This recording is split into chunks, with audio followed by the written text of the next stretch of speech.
They came up with this alignment strategy to eliminate dissent in any form forever. And this was no new technique. Other governments had started doing this from 2030 onwards. It was called the wheel of the body, or in Hindi, it came to be known as the chakra of the body, that had four sections. Each part had a triangle at its tip, which was coded with a set of behaviors that corresponded to very specific political, social, cultural, and religious identities. There were camps set up for placing these chakras inside the body of every citizen. Everyone was offered to choose from 8 variations of the chakra. You could choose north, south, east, west, northwest, northeast, southwest, and southeast. There was a public debate held on the topic of the names of these variations. People critiqued that it was not at all creative. The government did not pay much attention to the new names because they were in a hurry to pass the act.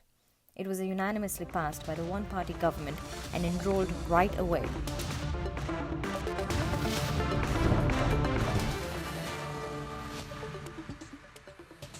For babies, the chakra was placed through the mouth and placed right at the center of the body. When this experiment was started, a lot of babies were deformed because of the wrong placement. My parents told me once that some bodies resisted for the placement of the chakra. We only know this through hearsay. It was never shown on the television. It never reached the internet or the phones. I sometimes wonder how people lived before these chakras were inserted. How did people form opinions? How did their bodies act? It is beyond my imagination. Life without a chakra. The government had burned all books to not have any trace of the time. Historians were murdered in the fear that they might still remember things even after the chakras were placed. Obviously, the chakra did change all the alignments of the body, and it was impossible to remember orientation other than that the one offered. But they enjoyed murdering history. History was erased, but I think what was done is right. It would have only created disharmony and comparisons between the life then and the life now. People are happy to not have to make the decisions for themselves. Why am I even questioning it? I wonder if others question it too. You might be thinking, how I know all of this. After all, I do have the alignment of the government. Last week, I had gone to the state of Gujarat on a work trip. This was the state from where it all started. These seeds were planted in 2002, but it took the government nearly 38 years to execute their plan. This state became the center for this operation. How did this book survive then? It has been so long. On my trip, I met an American woman. She was living next to my hotel. We crossed each other in the corridor. She looked a bit funny to me, but then she smiled and said hi. I felt something moving in me. I didn't know what it was at that point of time, but her presence affected my body.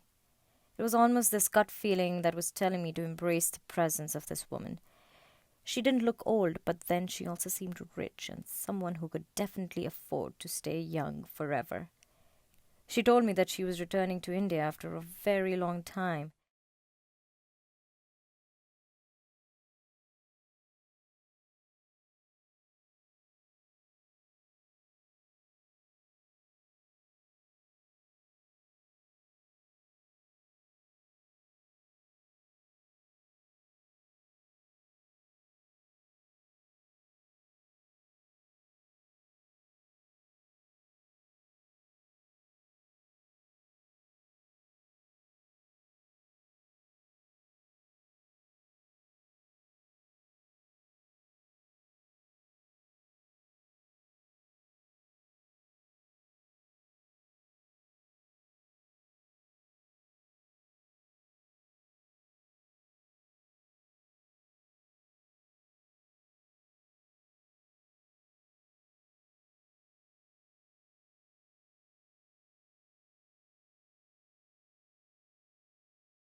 I've never known a different world. My body is aligned to a particular line of thought.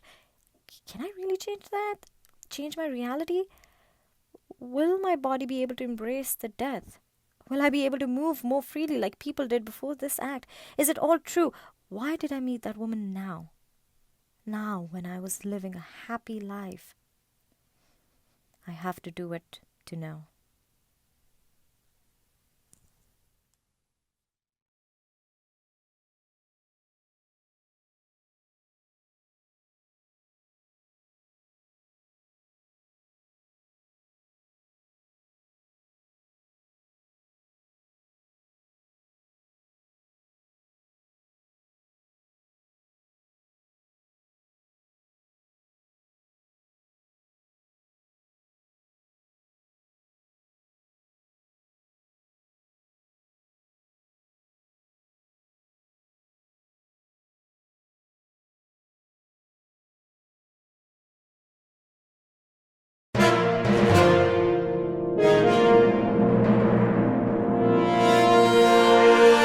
Welcome to your new consciousness.